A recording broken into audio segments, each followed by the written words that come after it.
All Hello. right. Brian, this is a pleasure to be with you for the Michigan State Library Book Awards, Notable Book Awards. Come see about me, Marvin. Yeah. This is one of them. And we're really honored to be able to talk to you and bring this Zoom recording to the good folks in Michigan. Who, Go ahead, man. Introduce who you are, though. Don't you? So my name's Michael Devine. I go by M.I. Devine, and I'm here with my partner, Julia.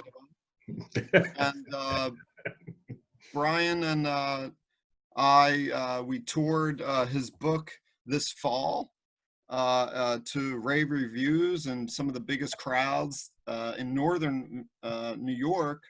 Snowy, similar climate to Michigan. And Come See About Me, Marvin was a huge hit here. So I'm really excited to talk about it and hear some of the poems. And, I'm honored, I should say, as a plug, to use a few lines from Brian's book for my own book.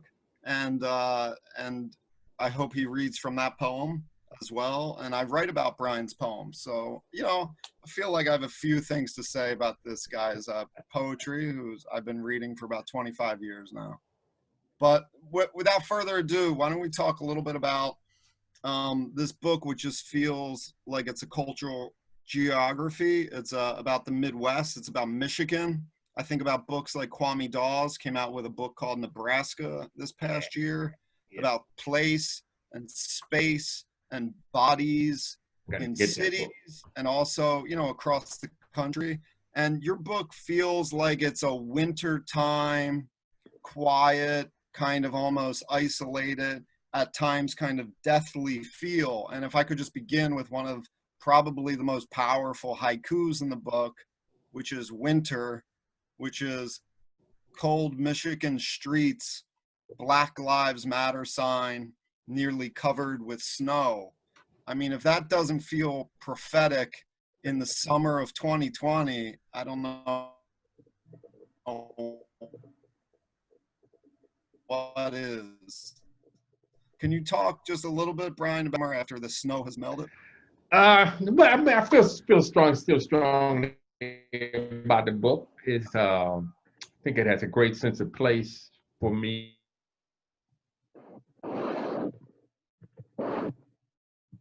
It's actually from my front lawn where the snow will be covered and the signs on my front lawn. But the book still feels fresh to me and about Michigan and all the economic issues in Michigan, the historical issues in Michigan and the people here.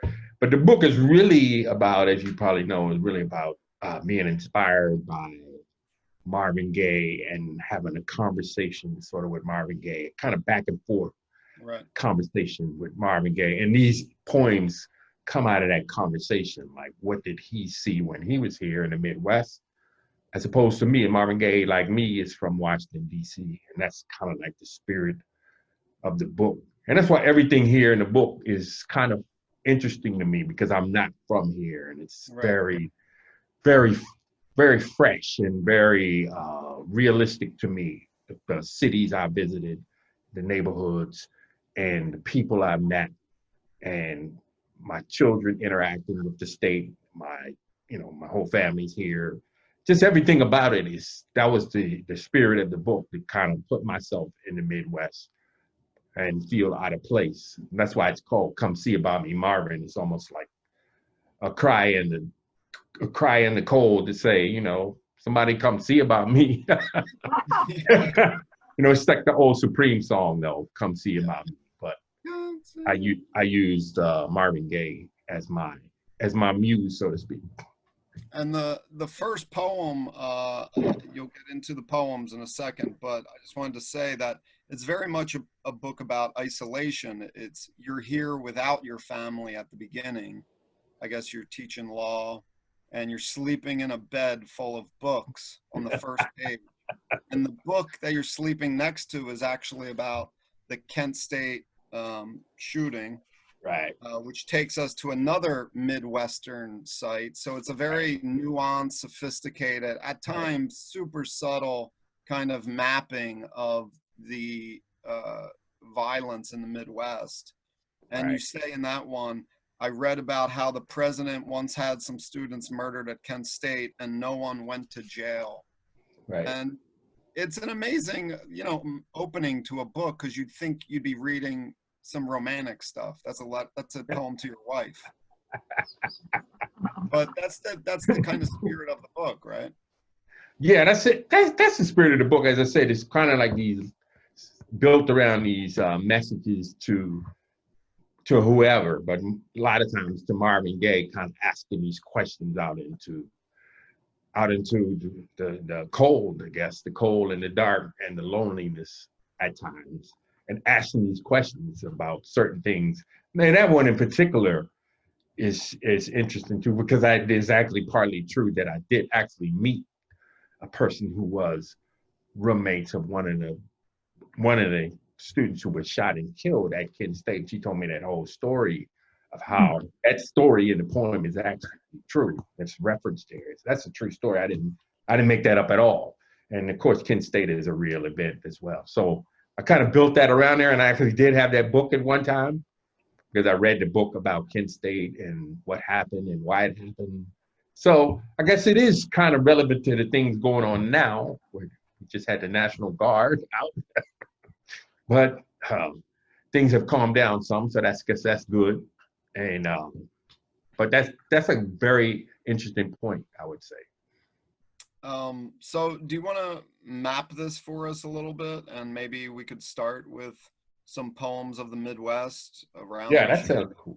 Minneapolis, you got Ohio, you're all over the place there. So right. So I'll read a couple poems here, and then we can talk about it some more. But this one is called "The Negro in Minneapolis" for Prince and Philando Castile. That time I drove to Minneapolis from East Lansing to read stories with some Black people and ate niçoise salads, saw dozens of Somalians who stood outside in the cold and kicked a soccer ball all day and smoked cheap American cigarettes that clouded their spaces like in card games or bowling alleys in the old days when life was simple. AM radio, black and white television, hot dogs boiled and eaten with mustard, George Mikan shooting hook shots for the Lakers. The city recalled that time, or maybe it was St. Paul, the other of the twins, where F. Scott learned how to Gatsby, but also why he had to leave and go in search of his soul. Or maybe it was a Black woman poet who loved to dance as if dancing was writing haiku. And so she threw a party for a prince who lived in the city. The same prince who zoomed to life not long after the days of boiled hot dogs with mustard. AM radio was dying, and people smoked cheap cigarettes in bowling alleys. Missed that party, but so many came to write haiku that evening, no one had space to write anything. They just danced and clapped their hands and partied like it was the end of days. Somalians ruled my evening instead. Something about men darker than chunks of coal kicking around a soccer ball with not a care in the world in one of the coldest places is reassuring, like on airplane flights and they begin serving mixed drinks at 38,000 feet. Only other thing I did in Minneapolis besides poems and stories and Somalians is jog in the snow. Flurries floated around me like confetti, like when Mikan's Lakers won it all and they were champagne drinking happy. It was a wondrous time. Did not even know then that Dred Scott once lived here as a slave, long before Roger Taney declared him nothing. But Lester Young blew horn on the north side here in the 20s in his father's band, and Gordon Parks played blues piano in some brothel downtown before he made magic with those cameras. And the prince of the city who zoomed to life was still alive, dreaming and writing songs and throwing parties that lasted forever. Philando Castile had not yet reached for his wallet. And then all those cameras and marchers and tweeters came running to talk about it, like Joe Cap running for a first down across an ice rink of a football field to try to win it again for the locals. Nice. Brian, before you go to your next one, I noticed you write a lot about sports in this book. It seems to be almost like a constant reference to your personal history about how you kind of orient your own life. You want to say something about that? Oh yeah, you know, I was a big sports person growing up, and some of these are to give the reader some sense of time, some sense of reference, some historical references and things like that. And some of it is metaphorical, shall we say, but the one there clearly is giving you an idea that the Lakers, the Los Angeles Lakers, used to be in Minneapolis. And that's why they call the Lakers, but nobody seems to understand that. But Minnesota is the land of the lakes. So they were called the Lakers, but they eventually moved. But George Mikan was once the whole NBA. He was like, you know, he was the whole league. Right, he was first great big man in the history of the NBA. And that's why he's mentioned in this poem. Yeah. All right, where do you want to go next? All right, so I'll read this one called At Malcolm X Street, Lansing, Michigan, for Earl Little.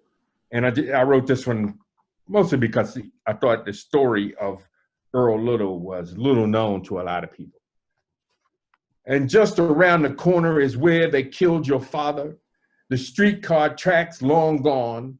Bus service jettisoned them back in the 50s.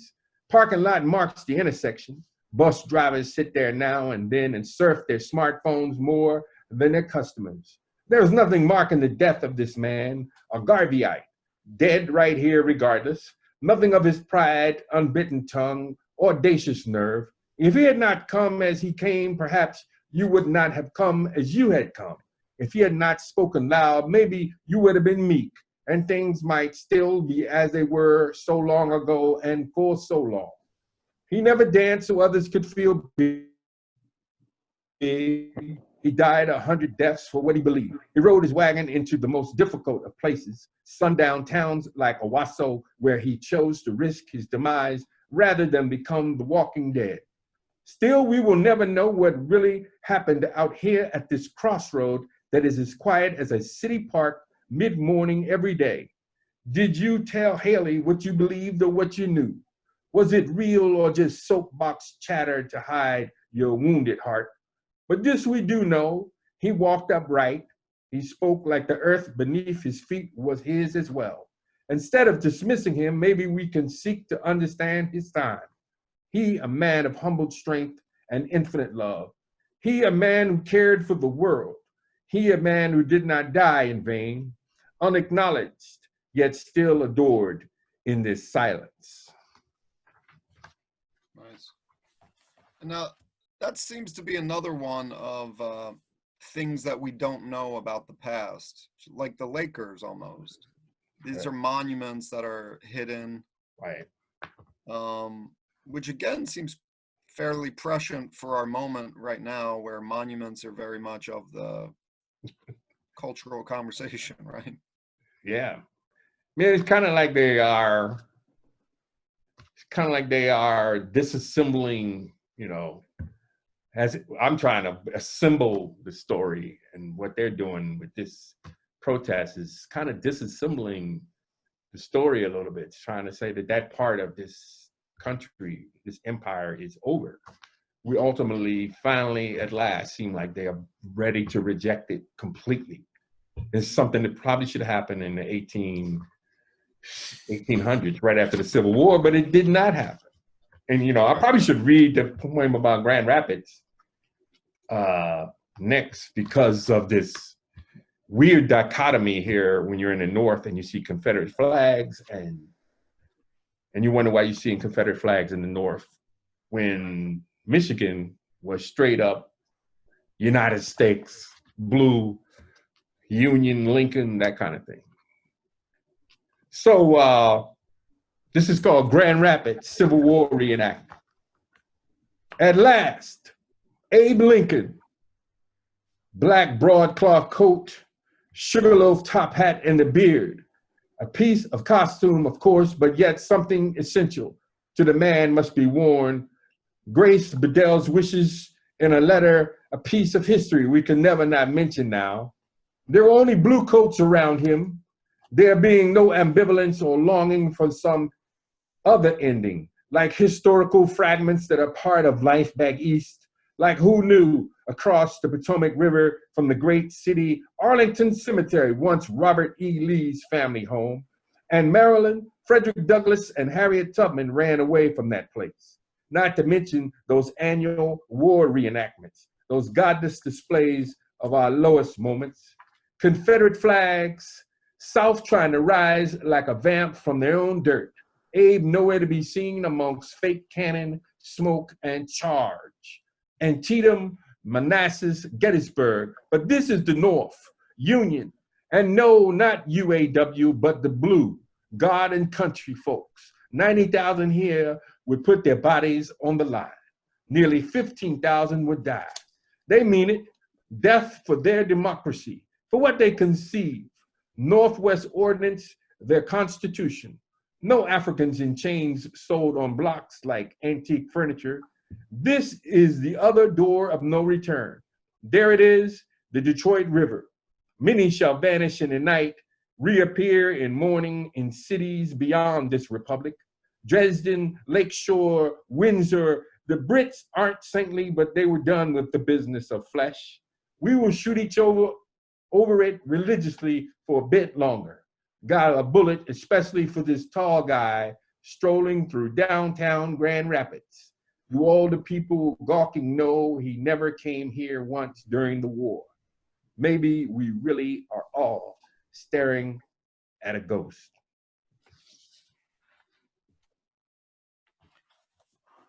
So I just tell a quick story is that my first visit to Grand Rapids, they were having a Civil War reenactment. And in their Civil War reenactment, there were no gray people wearing Confederate suits. It was all Union blue.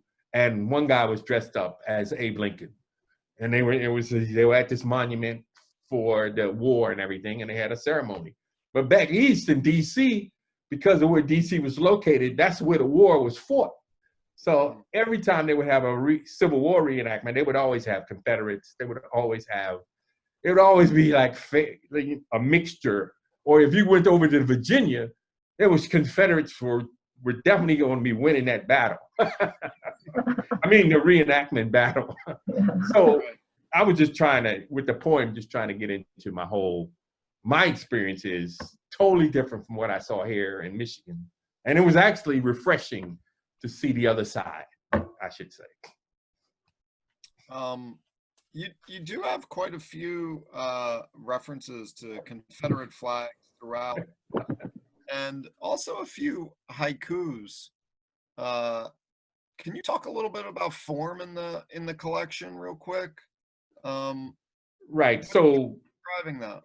I mean, I'm really not a big formalist, shall we say, but I am big on African American forms, pulling from Black culture, pulling from Black music and Black culture in general. Like there's a couple blues poems in there, as you probably see.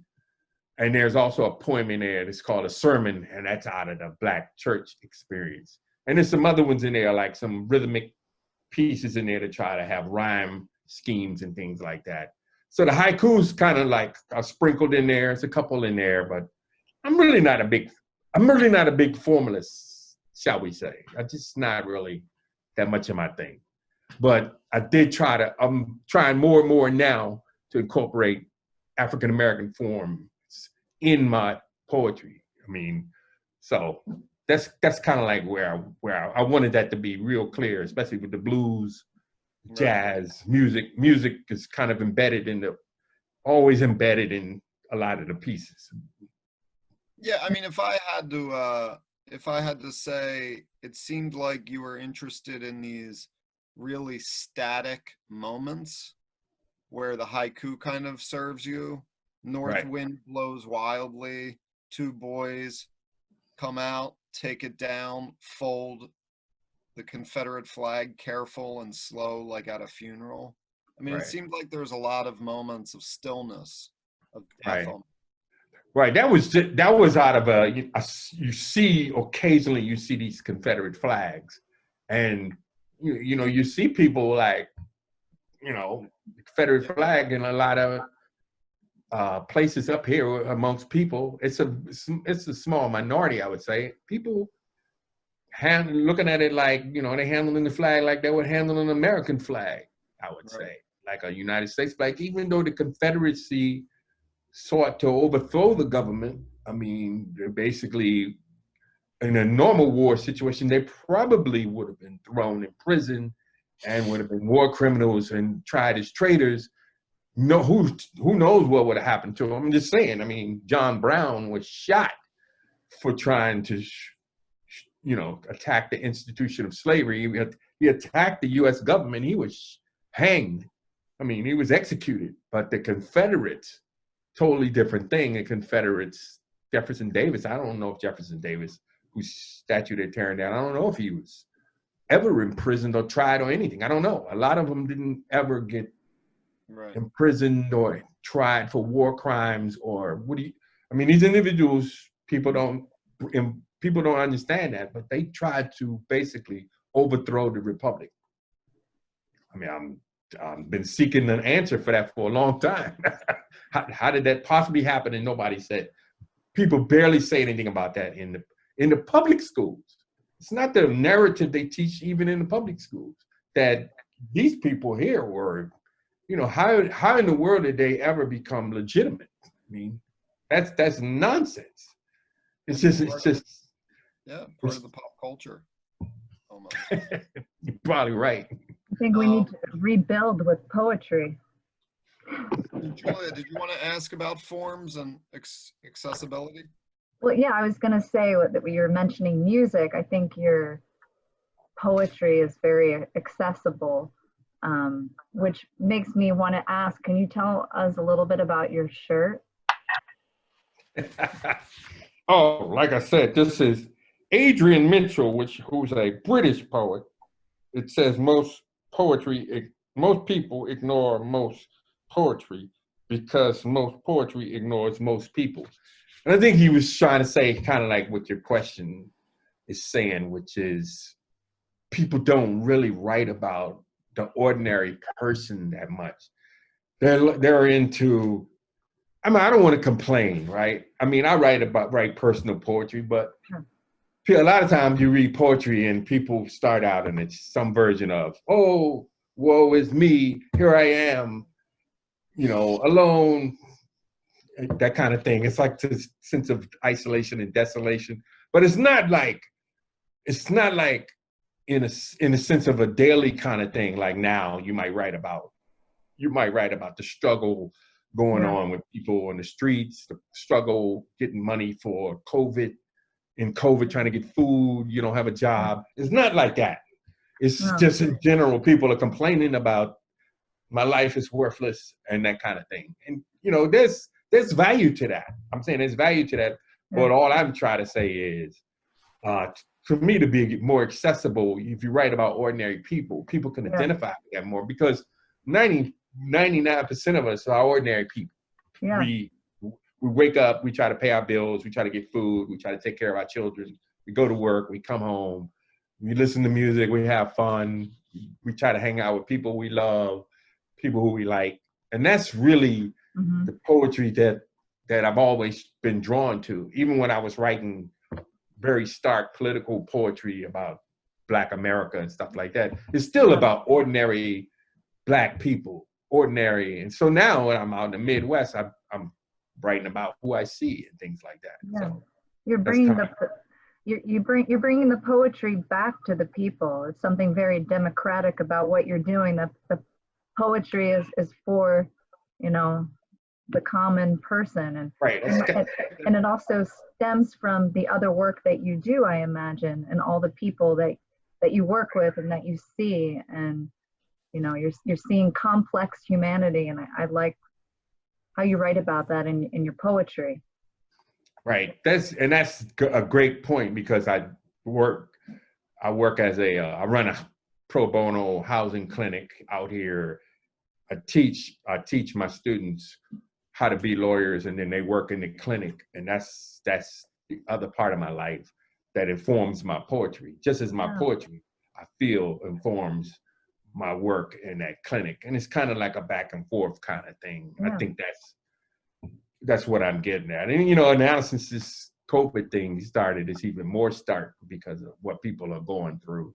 Yeah. And things like that. A lot of people out of work becomes more obvious. I mean, a lot of people were complaining about not being able to get haircuts, you know, or not being able to ride in their boat, but they have no idea there was people can barely scrape together food and pay their rent and keep their lights on. They're lucky that there's some things being strung together right now, but there needs to be a longer term solution to this. Yeah. It does. I mean, we're not close to being over this, and I hate to like drag you all into that. Well, No, why I know. don't we do a few poems more in that vein, like Flint River Blues or some other ones? All right, so I will.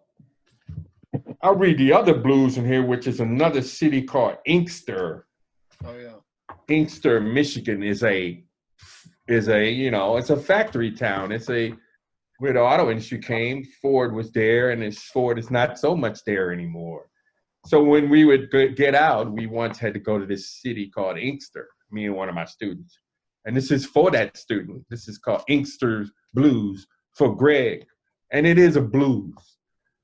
Way down there in Inkster, weeds grow out of cement. I say, way down there in Inkster, weeds grow out of cement. The people down there in Inkster want to know where all the money they had done went.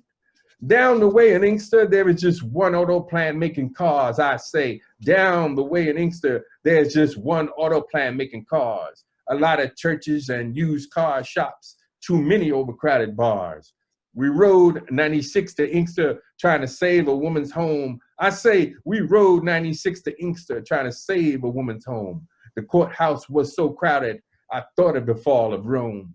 We rode through the streets of Inkster in search of something to do. I say, we rode through the streets of Inkster in search of something to do. Stopped off in some coney joint and spilled hot chili on my shoe. Went to City Hall in Inkster and there was no one there in charge. I say, went to City Hall in Inkster and there was no one there in charge. Young man on the street tell me people here used to live large. So I took my leave of Inkster. I've seen enough to write this song. I say, so I took my leave of Inkster, seen enough to write this song. Like all them other Michigan cities, somebody then done her wrong. Nice. Now, where is Inkster? It's a suburb of Detroit.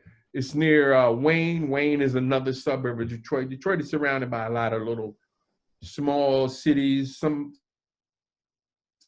of the when they began to move out of Detroit, the factories, they moved out into a lot of these cities. Like Dearborn has a lot of the Ford company offices there now as well. So, but these cities, it's interesting. You always hear about Detroit, but these cities are around Detroit. A lot of them are not doing that well either. Like Pontiac is another one you're probably more familiar with. Pontiac is not doing so well. It's just and then you got up where the floods just occurred, which is Saginaw up that way. Saginaw is not doing so good. So it's just, you know, the post-industrial, a lot of these poems are post-industrial Midwest poems. I mean, it's a story that a lot of people know well, but it hasn't really gone away.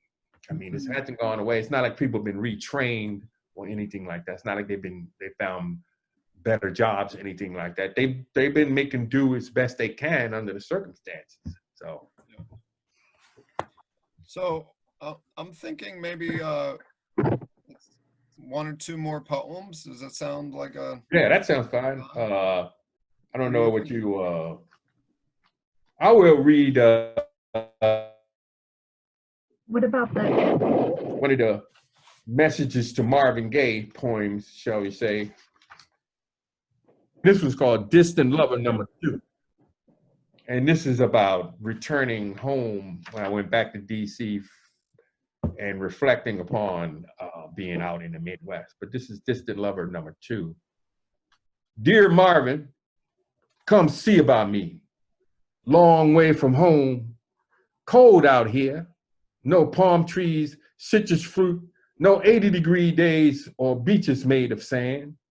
And the stores are out of space heaters. My winter soup is just a recipe written on note cards. Alarm rings in the morning, I do not move. Robert Hayden needs to wake his father from his slumber. Lumber is needed, though it ain't Sunday. Come see about me, Marvin. Did I tell you I'm lonely? My mother came here once. It was May and still cold. She isn't afraid of anything but the cold, but the chill crawled up her spine like snakes scarfing for food. My mother always been afraid of snakes. Can't blame this on Harvey Fuqua. Can't blame this on Barry Gordy. Can't blame this on my awful singing voice. If only I could sing, I might feel warmer. Buy me a hip home on Outer Drive in Detroit. Get a fire started and invite some singing football players over to make a classic. Come see about me, Marvin. Take me to your old haunts. Take me to LA or Hawaii. Hurry, I'm in trouble, man. I am one of the sensitive people. Need to be wanted, didn't you hear? My lady left me out here in the cold like a deer lost near an interstate. Please come show me the way home. I'm pretty sure I don't know how to get there anymore. Wow. So you said read one more, right? You, yeah, the sense of I am one of the sensitive people. That's one of the through lines in the poems. I always like your childhood poems. You talk about how you were afraid of things, afraid of bicycles. Oh yeah, that's from that long. That's from that long poem. But that's a good. You have a lot of childhood running throughout the poems. Yeah. So should I just wanna- read anything and close out? I mean, you a really moving one is the Ohio Turnpike exit sign for Cleveland. Oh You yeah. have a few about children. Yeah, let's go with that one.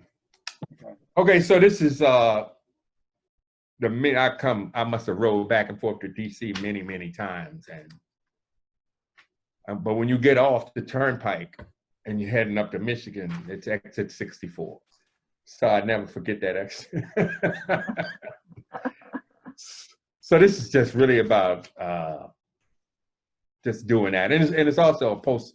I would say it's still a post-industrial poem as well. So this is called Portrait of Black Woman, Exit 64, Toledo, with Beautiful Afro. I passed by here for just a few seconds and I want her booth. I will wait longer to pay her my toll money. I don't mind sharing her with others who pass this way like me. They don't love her like I do anyway. I love her more than Belafonte's voice, Ellington's blazers, Billie Holiday's gardenia. I take my trips back east knowing I shall see her when I return. We will exchange brief glances, smiles, stare into each other's eyes, mother to son, son to mother. See across the centuries, she knows who I am. I know who she is. Perhaps her people once worked on one of the lines. Or maybe she is here because she once toiled somewhere that is also gone, because the lines are gone. Yet she always smiles and sustains me as I press on through what I have accepted, like the postman delivering the mail in a blizzard. Up north, where it is bitterly cold for much too long.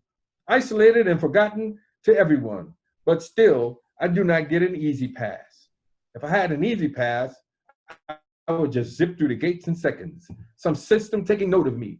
Isolation even more obvious, like dead animals always on the road because no one comes to pick them up quickly in this empty space. But of course, her afro draws me here.